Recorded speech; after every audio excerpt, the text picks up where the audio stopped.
775 कोटींची मालकीन पिशवी घेऊन महाकुंभला पोहोचली. तिचे नाव ऐकून तुम्हाला धक्का बसेल.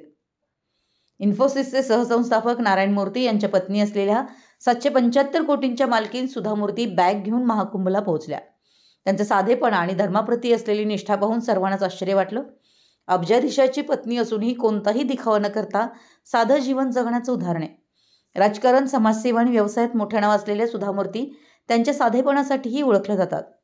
त्या आणि त्यांचे पती नारायण मूर्ती, जे इन्फोसिसचे सहसंस्थापक आणि अब्जाधीश उद्योगपती आहेत, दोघेही कोट्यवधी रुपयांचे मालक असूनही साधे जीवन जगण्यावर विश्वास ठेवतात. नुकतेच सुधा मूर्ती आणि महाकुंभला उपस्थित राहण्यासाठी प्रयागराजला पोहोचल्यावर त्यांच्या साधेपणाचं आणखीन एक उदाहरण मांडलं.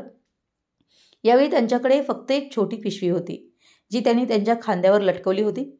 हे दृश्य नेहमीच्या अब्जाधीश आणि मोठ्या व्यावसायिक नेत्यांपेक्षा वेगळं होतं, जे सहसा मोठ्या संख्येनं बॅग आणि सामान घेऊन प्रवास करतात.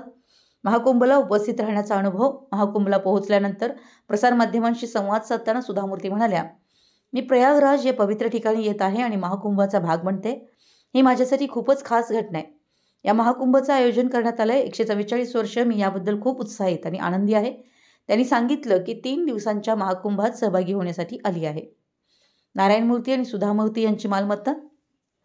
सुधा मूर्ती यांचे पती नारायण मूर्ती यांची एकूण संपत्ती सुमारे 36,690 कोटी रुपये आहे. मात्र हे जोडपं श्रीमंत असूनही अतिशय साधं जीवन जगतात.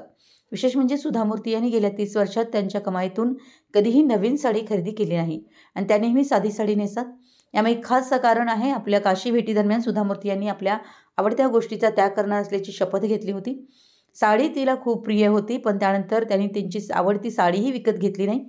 तेव्हापासून त्यांना बहुतेक साड्या भेट म्हणूनच मिळाल्या आहेत.